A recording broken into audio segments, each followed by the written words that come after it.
Hello students, आइए देखते हैं चैप्टर 4 की तीसरी हेडिंग आबंध प्रांचल के बारे में। ध्यान से समझिएगा। बॉन्ड पैरामीटर्स में कौन कौन आते हैं इनके बारे में आपको समझाया जाएगा। मैं मनीष गुप्ता अपने चैनल में आपका स्वागत करता हूं। तो आइए दोस्तों देखते हैं आबंध प्रांचल की पहली हेडिंग आबंध लंबाई के बारे में। बॉन्ड लेंथ क्या होता है, ध्यान से आप समझें। किसी अणु में आबंधित परमाणुओं के नाभिकों के बीच की साम्य दूरी आबंध लंबाई कहलाती है। ठीक है, किसी अणु में आबंधित परमाणुओं के नाभिकों के बीच की साम्य दूरी आबंध लंबाई कहलाती है।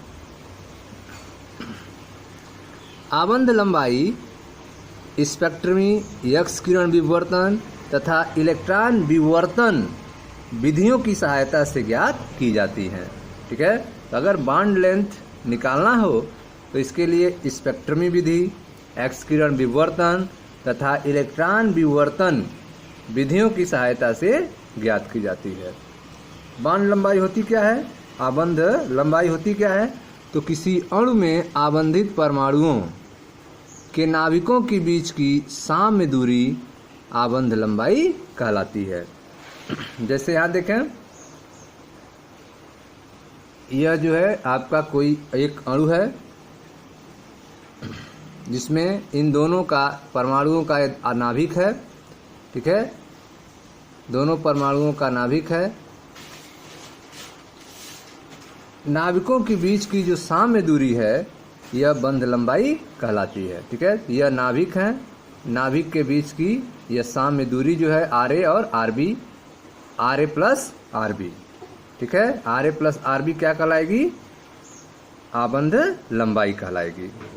ठीक है, तो एक सहसंयोजी अणु है जिसका नाम दिया गया है ए बी। ठीक है, सहसंयोजी अणु में आपको आबंध लंबाई के बारे में बताया जा रहा है। यह है आपका चित्र 4.1 सहसंयोजी अणु ए बी में आबंध लंबाई। कैपिटल आर बराबर R A plus R B, जहाँ कैपिटल आर जो है आबंध लंबाई है तथा आर ए व आर बी क्रमशः ए व बी परमाणुओं की सहसंयोजी त्रिज्याएं हैं। फिगर में आप देख सकते हैं, या ए परमाणु है या बी परमाणु है। आर ए जो है वह ए परमाणु की सहसंयोजी त्रिज्या है, आर बी जो है वह बी परमाणु की सहसंयोजी त्रिज्या है। ठीक है, कैपिटल आर जो है आबंध लंबाई है जिसका मान R A plus R B के बराबर होता है। तो आबंध लंबाई क्या है, किसी अणु में आबंधित परमाणुओं, किसी अणु में आबंधित परमाणुओं के नाभिकों के बीच की दूरी, यहाँ से यहाँ तक की दूरी। ठीक है, जो R A plus R B के रूप में दिखाई गई है। किसी अणु में आबंधित परमाणुओं के नाभिकों के बीच की साम्य अवस्था दूरी आबंध लंबाई कहलाती है। आबंध लंबाई स्पेक्ट्रमी एक्स किरण विवर्तन तथा इलेक्ट्रॉन विवर्तन विधियों की सहायता से ज्ञात की जाती हैं। इसके बारे में आप उच्च कक्षाओं में पढ़ेंगे। आगे देखें, आबंधित युग्म का प्रत्येक परमाणु आबंध लंबाई में योगदान देता है। ठीक है, आबंधित युग्म का प्रत्येक परमाणु आबंध लंबाई में योगदान देता है। ठीक है, तो यहाँ पर आपने देखा था कि दोनों परमाणु जो है वह आबंध लंबाई में अपना अपना योगदान दिए थे। ए का आर ए था और बी का आर बी था। दोनों को मिलने से आबंध लंबाई प्राप्त हुआ capital R A plus R B.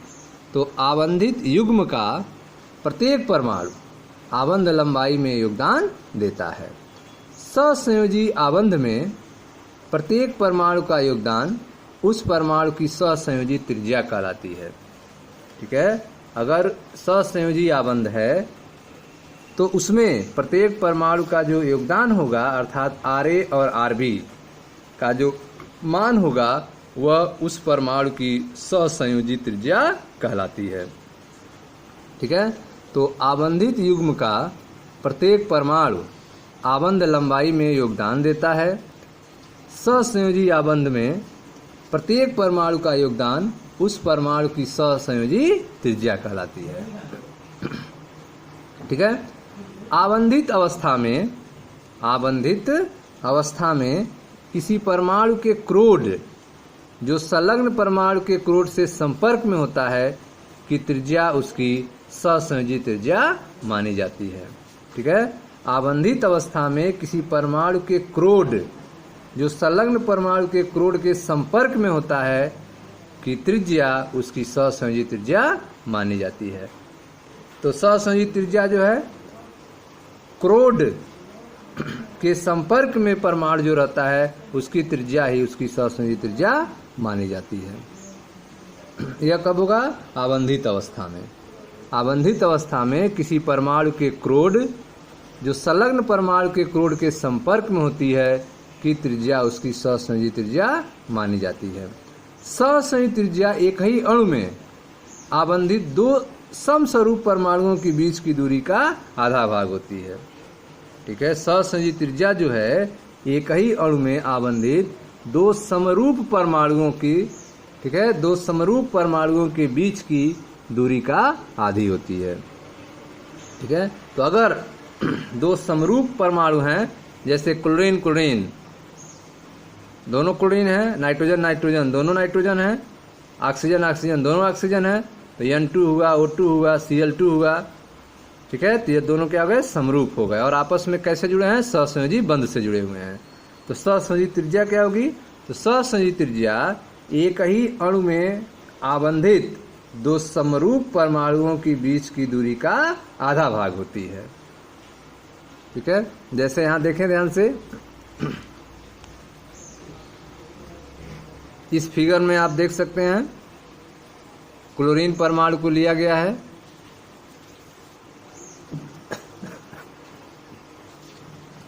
इसमें आप देख सकते हैं 198 पिकोमीटर है।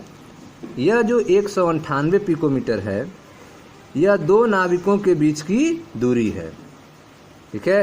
यह आपका क्लोरीन परमाणु है, यहाँ से यहाँ तक दो नाविक के बीच की दूरी हुई। तो दो नाविकों के बीच की दूरी 198 पिकोमीटर है, जिसे आप आबंध लंबाई कहेंगे।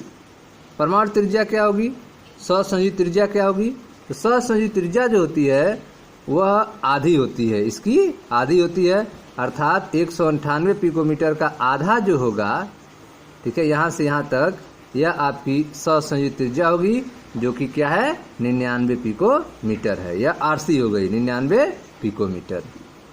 तो सहसंयोजी त्रिज्या एक ही अणु में आबंधित दो समरूप, एक ही अणु में आबंधित दो समरूप परमाणुओं के बीच की दूरी का आधे होती है। ठीक है। दो समरूप परमाणुओं के बीच की दूरी का आधा होता है। फिर आता है वान डेर वाल त्रिज्या। वान डेर वाल त्रिज्या क्या होती है? तो वान डेर वाल त्रिज्या अनाबंधित अवस्था में, वान डेर वाल त्रिज्या कब लागू होगी? अनाबंधित अवस्था में, जब आपस में जुड़े न हो। वान डेर वाल त्रिज्या अनाबंधित अवस्था में संयोजी कोष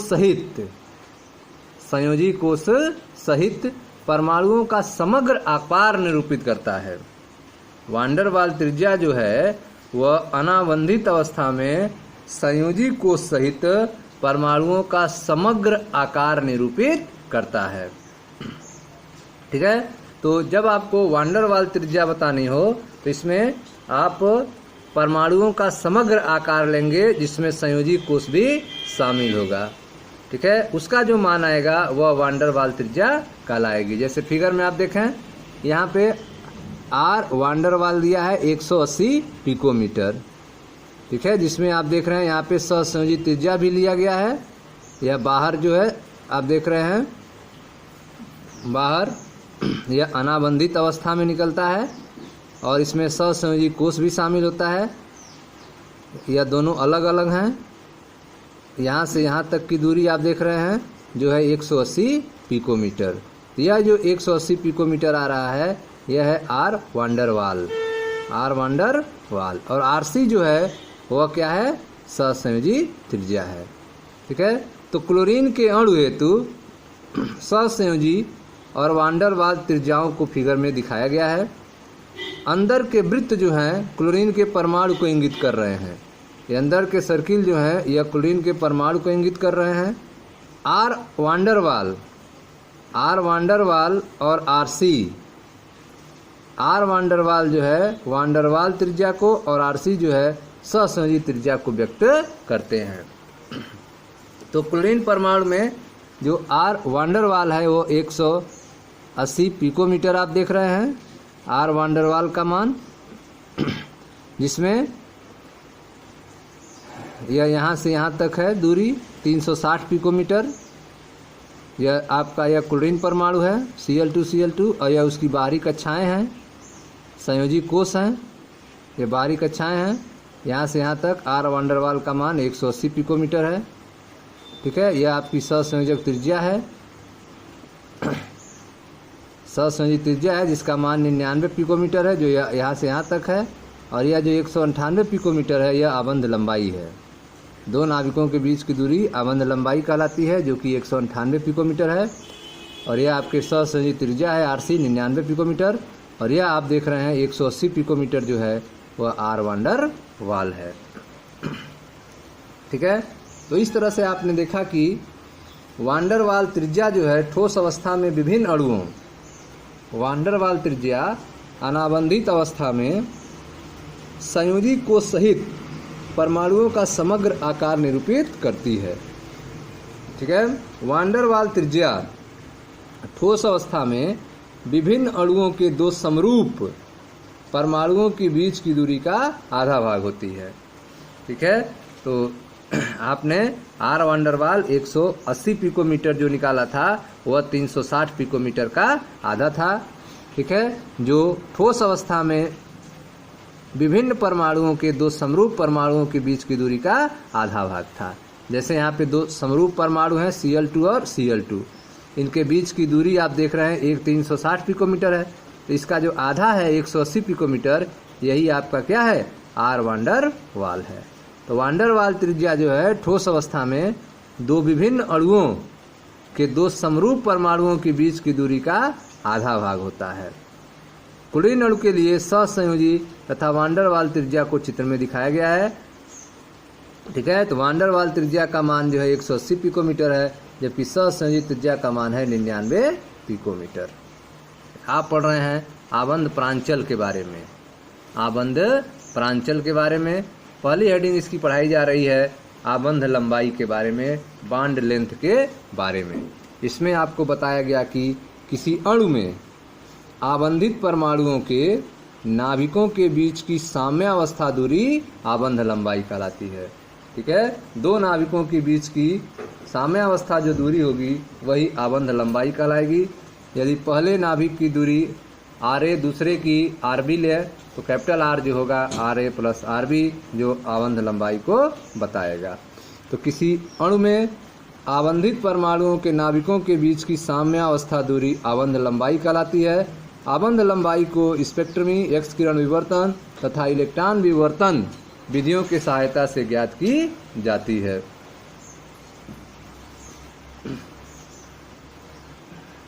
इन तकनीकों के बारे में आप कुछ कक्षा में पढ़ेंगे। आबंधित युग्म का प्रत्येक परमाणु आबंध लंबाई में योगदान देता है। ठीक है, आबंधित युग्म का प्रत्येक परमाणु जो है आबंध लंबाई में योगदान देता है। सहसंयोजी आबंध में प्रत्येक परमाणु का योगदान, सहसंयोजी आबंध में प्रत्येक परमाणु का जो योगदान होता है उसे परमाणु की सहसंयोजी त्रिज्या कहलाती है या कहते हैं। ठीक है, सहसंयोजी आबंध में प्रत्येक परमाणु का योगदान उस परमाणु की सहसंयोजी त्रिज्या कहलाती है। आबंधित अवस्था में किसी परमाणु के क्रोड, आबंधित अवस्था में किसी परमाणु के क्रोड जो संलग्न परमाणु के क्रोड के संपर्क में होता है की त्रिज्या उसकी सहसंयोजी त्रिज्या मानी जाती है। सहसंयोजी त्रिज्या एक ही अणु में आबंधित दो समरूप परमाणुओं के बीच की दूरी की आधी भाग होती है। सहसंयोजी त्रिज्या जो है वह एक ही अणु में आबंधित दो समरूप परमाणुओं के बीच की दूरी की आधी भाग होती है। ठीक है, तो यहाँ पे आप देख रहे हैं यह जो है RA और RB जो है यह आप देख रहे हैं आधा भाग जो है यह आपकी सहसंयोजी त्रिज्या है, ठीक है। और RA प्लस RB अगर लेते हैं यह आबंध लंबाई है, ठीक है। तो इस फिगर में आपको बताया गया है कि A और B जो हैं दो सहसंयोजी अणु हैं, ठीक है। सहसंयोजी अणु हैं A और B में आबंध लंबाई कैपिटल R बराबर RA प्लस RB होगा। RA और RB जो है A और B परमाणु की सहसंयोजी त्रिज्याएं हैं, ठीक है। इसके बाद जो है वान डेर वाल त्रिज्या अनाबंधित अवस्था में सहसंयोजी कोश सहित परमाणु का समग्र आकार निरूपित करती हैं। वान डेर वाल त्रिज्या जो है ठोस अवस्था में विभिन्न अणुओं के दो समरूप परमाणुओं के बीच की दूरी की आधी भाग होती है।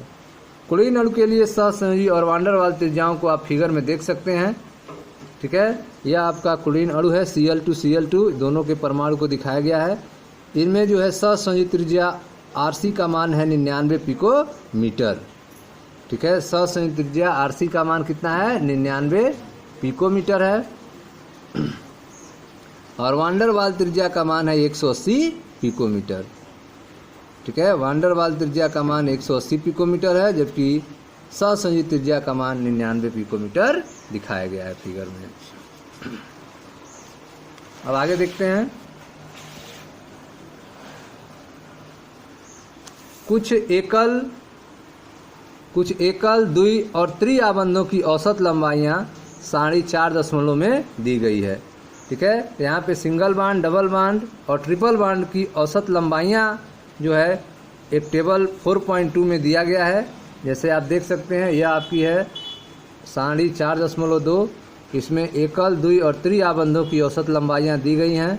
आबंध के प्रकार सहसंयोजी आबंध लंबाइयां, ठीक है। सहसंयोजी आबंध लंबाइयां पिकोमीटर में दी गई हैं। जैसे ऑक्सीजन और हाइड्रोजन के बीच में सिंगल बंध होता है और इसकी लंबाई जो होती है वो 96 पिकोमीटर होती है।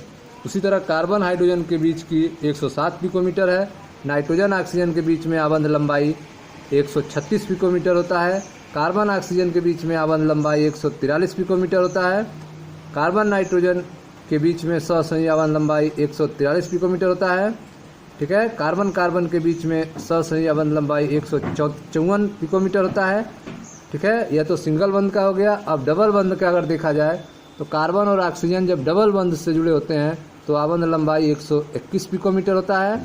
नाइट्रोजन ऑक्सीजन डबल बंध से जुड़े होते हैं तो आबंध लंबाई 122 पिकोमीटर होता है, ठीक है। इसी तरह से तीन बंध को अगर देखा जाए, कार्बन नाइट्रोजन जब तीन बंध से जुड़े होते हैं तो आबंध लंबाई 116 पिकोमीटर होता है।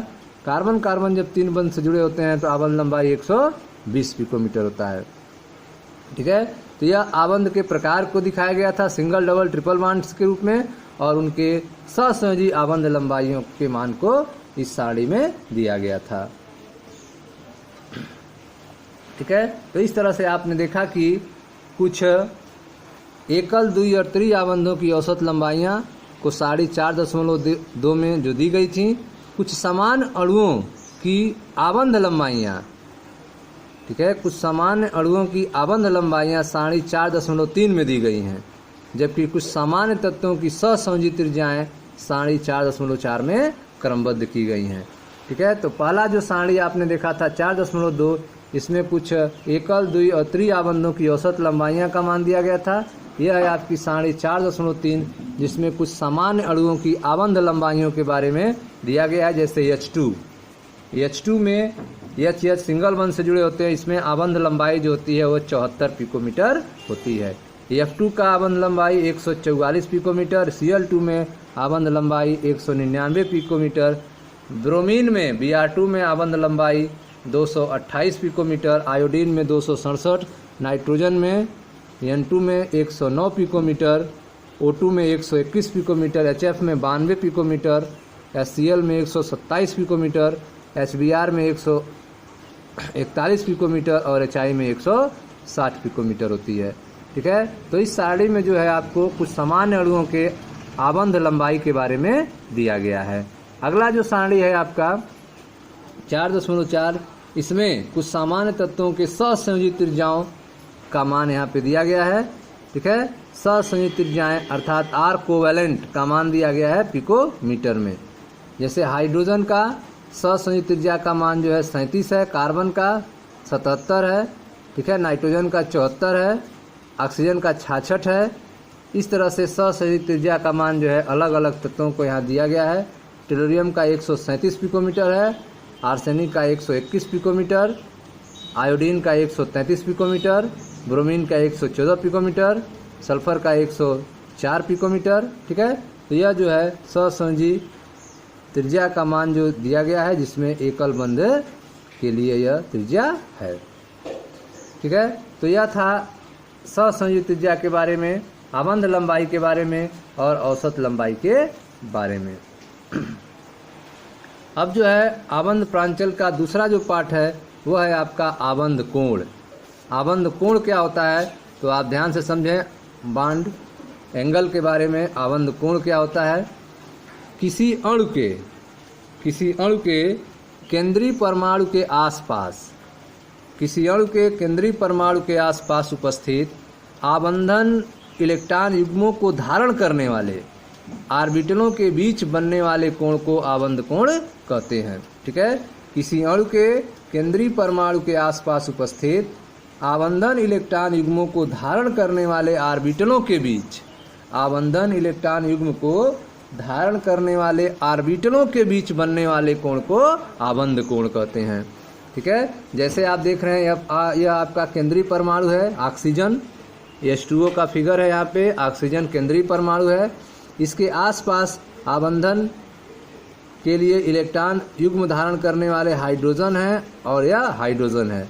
इनके बीच में आप देख रहे हैं जो कोण बन रहा है 104.5 डिग्री का कोण बन रहा है, यह आपका आबंध कोण कहलाएगा, बॉन्ड एंगल कहलाएगा, ठीक है। तो आबंध कोण क्या होता है, आबंध कोण जो है वह किसी अणु के केंद्रीय परमाणु के आसपास उपस्थित आबंधन इलेक्ट्रॉन युग्म को धारण करने वाले ऑर्बिटलों के बीच में बनने वाले कोण को आबंधन कोण कहते हैं, बॉन्ड एंगल कहते हैं। आबंध कोण को डिग्री के रूप में व्यक्त किया जाता है, बॉन्ड एंगल आबंध कोण को डिग्री के रूप में व्यक्त किया जाता है।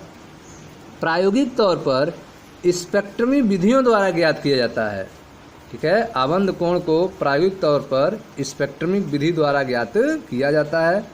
आबंध कोण अणु के केंद्रीय परमाणु के आसपास ऑर्बिटलों के वितरण की जानकारी देता है। बॉन्ड एंगल जो है, आबंध कोण जो है वह अणु के सेंट्रल एटम के आसपास, केंद्रीय परमाणु के आसपास ऑर्बिटलों के वितरण की जानकारी देता है। अतः इससे हमें अणु जटिल आयन की आकृति को ज्ञात करने में सहायता मिलती है, ठीक है। आबंध कोण से हमें अणु जटिल आयन की आकृति को ज्ञात करने में सहायता मिलती है। जैसे जल के अणु में HOH आबंध कोण को इस प्रकार निरूपित किया जाता है, जिसमें आप देख रहे हैं सेंट्रल एटम ऑक्सीजन होता है और इसके अगल बगल के ऑर्बिटल जो है हाइड्रोजन्स के हैं, और जिनमें आपस में एंगल जो बन रहा है 104.5 डिग्री है, जिसे आबंध कोण कहा जाता है, ठीक है। तो यह था आपका आबंध कोण के बारे में, जिसमें आपने देखा कि किसी अणु के केंद्रीय परमाणु के आसपास स्थित आबंध इलेक्ट्रॉन युग्म को धारण करने वाले परमाणुओं के बीच बनने वाले कोण को आबंध कोण कहते हैं। आबंध कोण को डिग्री के रूप में व्यक्त किया जाता है तथा प्रायोगिक तौर पर स्पेक्ट्रमी विधियों द्वारा ज्ञात किया जाता है। आबंध कोण जो हैं अणु के केंद्रीय परमाणु के आसपास ऑर्बिटलों के वितरण की जानकारी देते हैं, अतः इससे हमें अणु जटिल आयन की आकृति ज्ञात करने में सहायता मिलती है, ठीक है स्टूडेंट्स। तो यह था आबंध कोण के बारे में। मिलता है नेक्स्ट वीडियो में, जहाँ पर आबंध एंथैल्पी और आबंध कोट के बारे में चर्चा किया जाएगा। मैं मनीष गुप्ता अपने चैनल में आपका स्वागत करता हूँ। वीडियो को लाइक करें, शेयर करें, चैनल को सब्सक्राइब करें। धन्यवाद दोस्तों।